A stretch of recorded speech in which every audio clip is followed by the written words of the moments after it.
The last few years for Billboard have been very interesting to say the least. Ever since streaming became the dominant form of engaging in music, it feels like the charts get a little bit weaker every year, which makes sense if you really think about it. Most people either listen to older songs or their own niche genres, which is a far cry from 10 to even 15 years ago, when the top 40 songs were songs that everybody and their mom knew. Everybody knew songs like Call Me Maybe, I Got a Feeling, and Thrift Shop. But nowadays, with everybody listening to their own music taste, there's a big disconnect with the songs popular now versus back then. I mean, one of the biggest songs this year is Choosing Texas by Ella Langley, and I've had coworkers who haven't even heard it. Due to this disconnect, which I noticed starting around COVID, the charts have slowly stagnated, causing songs to overstay their welcome since everybody started listening to their own music instead of the same big hits. With fewer songs becoming true nationwide hits, there wasn't much coming along to replace the songs already at the top, so they just kept sticking around longer. As a result, breaking chart longevity records has pretty much become an everyday thing. I first noticed this with Blinding Lights by The Weeknd. It spent 90 weeks on the chart, with 57 of those weeks being in the top 10, becoming one of the biggest hits of 2020 and 2021.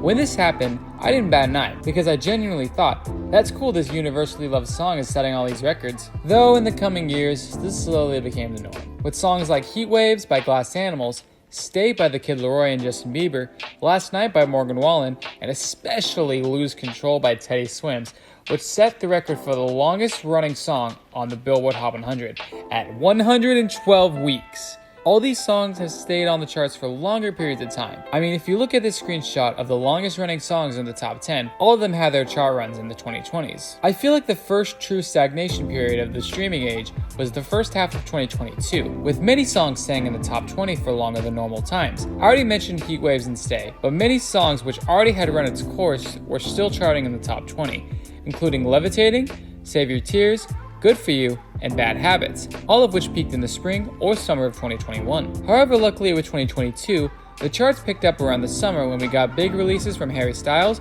Future, Bad Bunny, as well as Stranger Things giving us a second win for Kate Bush. The second half of the year was enough to compensate for how bad the stagnation of the first half of 2022 was. However, the same cannot be said about 2025. If you thought 2022 stagnation was bad, 2025 was 2022 on steroids. Not only did many of 2024's hits stay on the charts for an excruciating long period of time throughout the course of 2025, but they refused to leave the top 10, despite them feeling like old news. At least by summer of 2022, we had a fresh reset of hits. Summer 2025 literally gave us nothing to talk about. What really sucks about this is that 2025 had a lot of great music that was released during the year, even out of the mainstream. I've looked at the 2025 year-end list, and it honestly looks sad. It literally just looks like the 2024 year-end list with a couple more songs at the bottom. This year was so extreme that Billboard had to create new recurrency rules to stop songs that stayed on too long. And honestly, this list inspired me to create my own year-end 2025 list.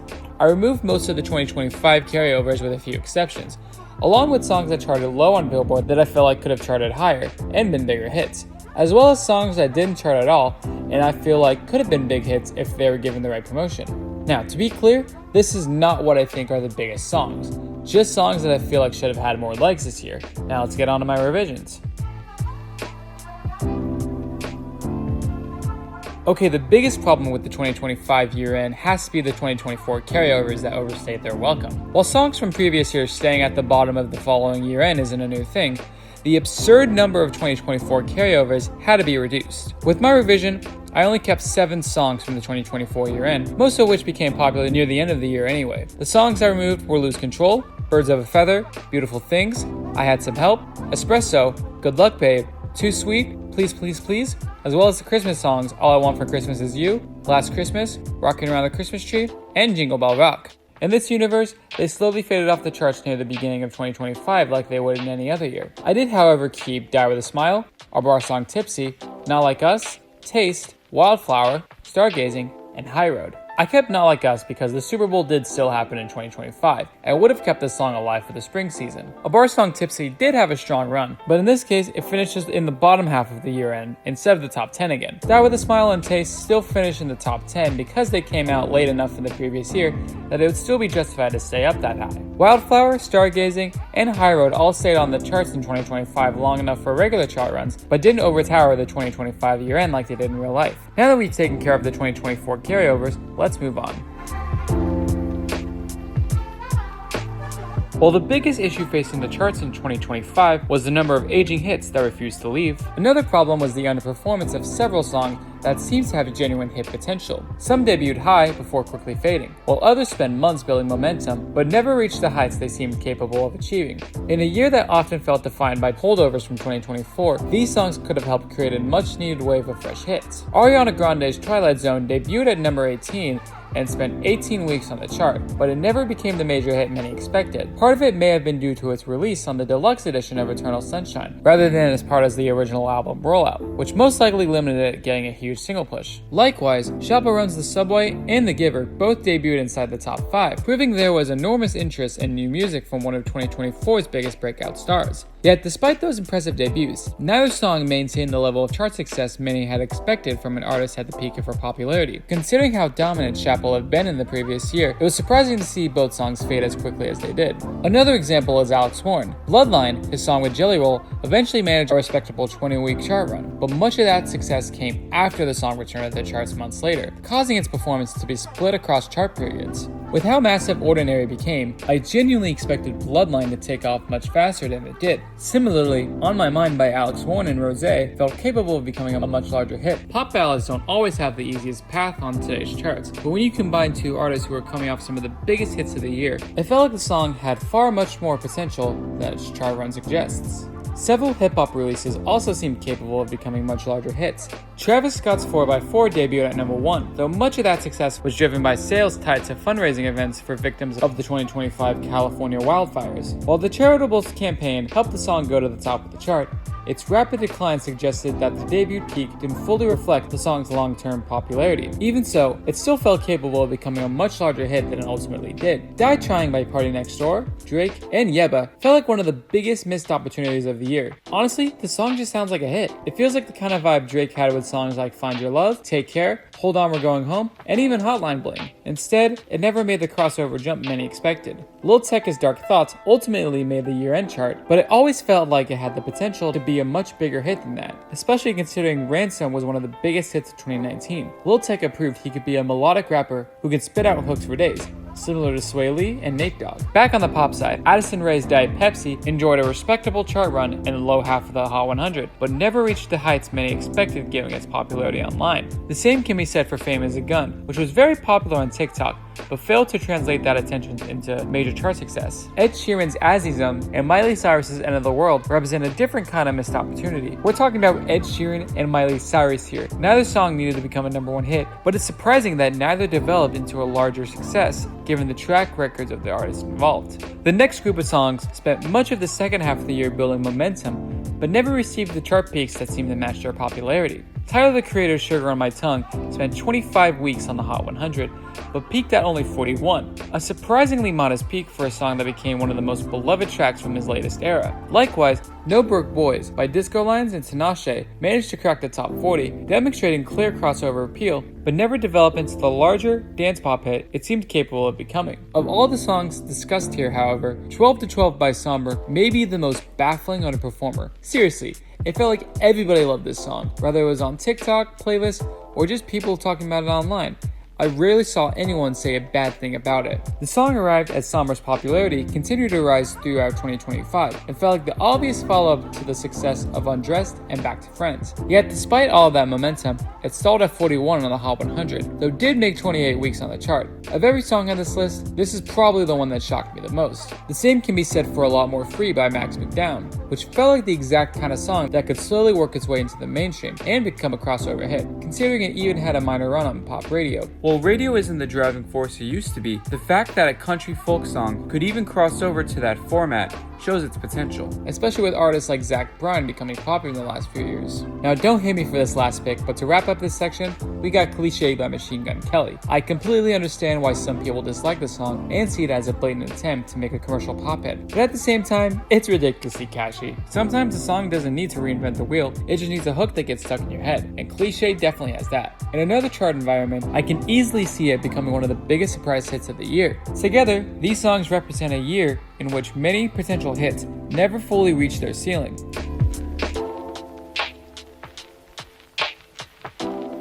While some songs in 2025 clearly underperformed despite making the Hot 100, there were also several songs that never fully crossed over into the mainstream despite having realistic paths to success. One of the most frustrating parts of this year's chart stagnation was watching songs with obvious hit potential struggle to break through, while the same older songs continue taking up space near the top of the charts. One artist who seemed primed for another crossover success was David. Again, don't hate me for this pick. Following the success of Romantic Homicide and Here With Me, he already had proven he could connect with mainstream audiences. One More Dance felt like a natural next step, combining his signature emotional style with a more accessible pop sound, while Crashing with Kali Uchis brought together two artists with strong streaming numbers and dedicated fan bases. Both songs were released months before the criminal investigation involving David emerged later in the year, giving them plenty of time to find an audience. In my revised chart history, both songs take advantage of that window and become major crossover hits, before later events changed the trajectory of his career. Another song that felt destined for a larger success was Delete You by Joe.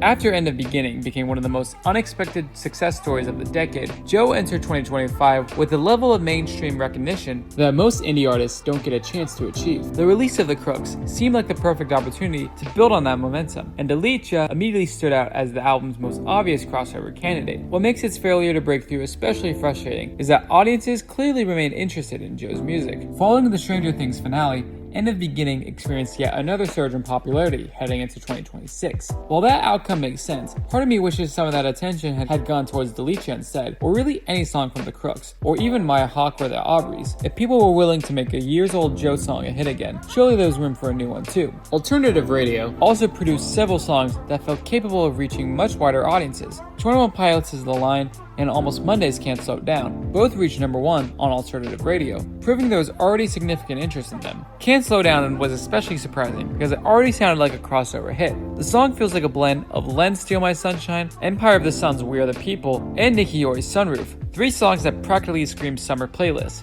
It even managed to find some success on pop radio, making its failure to become a much larger mainstream hit even more surprising. I'm a huge fan of Almost Monday, and actually met them last year, and I genuinely think that people are sleeping on them. Other great songs by them are Tidal Wave, Jupiter, Lost, and Skinny Dip. Meanwhile, 21 Pilots had already spent much of the 2010s proving they could produce crossover smashes, making The Line another song that felt capable of breaking beyond its core audience.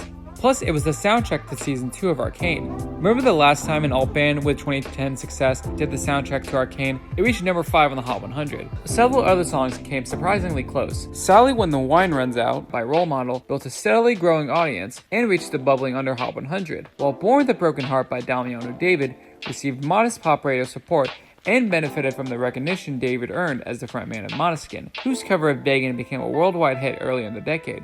Calling After Me by Wallows may be the best example of a song that was almost there. The track received pop radio airplay throughout 2024 and gradually built an audience beyond the band's core fan base. Hell, I even hear the song played at my work sometimes, but it never quite made the leap into the mainstream. In another chart environment, that momentum could have easily carried into 2025 as a sleeper hit, much like No One Noticed continued growing long after its initial release. In fact, Calling After Me might be the song that best represents the missed opportunities of 2025 as a whole. Ever since Are You Bored Yet broke through in 2020, Wallace have quietly built one of the most loyal fan bases in alternative music. They've constantly found success in indie and alternative circles without ever landing the major mainstream hit. Throughout the 2020s, artists like Tame Impala, Benet, David Kushner, Mitski, Joe, Somber, Biba Doobie, Malcolm Todd, and the Marias proved that alternative and indie acts could still break into the mainstream. Given those trends, and Wallace's steady growth over the years, as well as the press Dylan Minnette has gotten from acting, it only felt like a matter of time before they finally got their moment. Calling After Me had the feel needed to make that leap. In my revised chart history, it follows the same kind of slow burn trajectory as No One Noticed, and become Wallace's long-awaited top 40 breakthrough. So after all these changes, what does my revised 2025 year-end list actually look like? Well, despite everything in this video, it doesn't completely rewrite the year. Most of 2025's biggest hits are still there. Songs like Ordinary, Luther, and Die With A Smile are still some of the defining hits of the year, and many of the songs that dominate in real life still remain major hits in this version as well. The difference is, this chart no longer feels stuck. The goal here isn't just to reshuffle the year, it's to show how much harder it was for new songs to fully break through. Now, I'm not saying every single one of these would have become a smash hit. Some would have been top 10 hits, some would have been mid-tier hits, and some probably would have just snuck onto the bottom of the year-end chart. The point isn't that every outcome would have happened exactly as laid out on here. The point is that these songs had realistic paths to success that never fully played out in reality. When I look back at 2025, one of the biggest things I remember is how difficult it felt for new songs to break through. I wanted to imagine a version of 2025 where there was a little more turnover. A version of the charts where long-running hits still had their moment if people genuinely loved them, but where newer hits also had a fair shot of reaching their peak. Would all of this have actually happened? Probably not, but I do think a lot of it could have happened under slightly different conditions. If you're curious where every song landed in my revised year-end chart, I've linked the full list in the description below. But for now, let me know what you think should have been bigger hits in 2025 and what changes you would have made to the year-end chart yourself. This is Caleb and Murray, signing out.